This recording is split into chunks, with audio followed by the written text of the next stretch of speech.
C'est qu'un jour, j'ai fait une expertise chez une personne qui avait un chien et une basse-cour.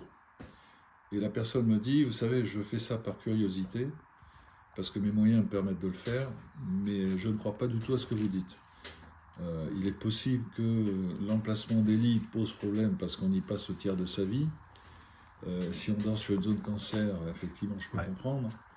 Mais expliquez-moi pourquoi mon chien qui laisse des traces de sang partout où il passe et qui a des cancers sous les pattes, a un cancer sous les pattes. Et expliquez-moi comment tous mes animaux de basse-cour, à commencer par mon âne qui a des nodules noirs sur le museau, expliquez-moi comment il se peut que tous ces animaux aient des cancers alors qu'ils ne dorment jamais à la même place.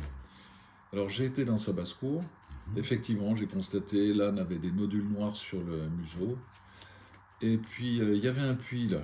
Alors je me suis rapproché du puits, j'ai réglé mon antenne à 3,5 à radioactivité, et l'antenne plongeait fort sur le puits.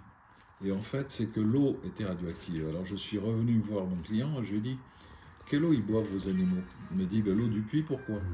Et je lui ai dit, cherchez pas. C'est que l'eau est radioactive, elle contient du radon 222. Et là encore, c'est une histoire de radioactivité. Donc, résumons-nous.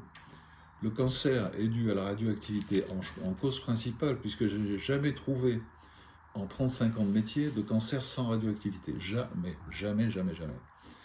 Mais la radioactivité se manifeste sous deux formes.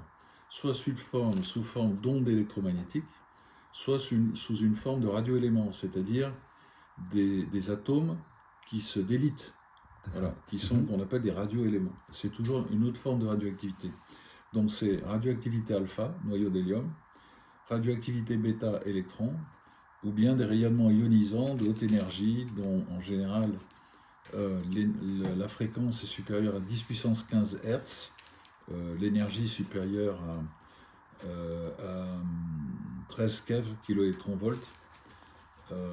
Mais l'histoire du téléphone montre que même le téléphone dans une voiture qui fait cage de Faraday et qui roule et qui est obligé de tirer sur la batterie pour compenser la faiblesse d'un signal lorsqu'on s'éloigne d'une antenne relais, même ces rayonnements-là qui sont à 10 puissance 9 Hz et non pas à partir de 10 puissance 15 peuvent de façon répétée au même endroit créer des cancers.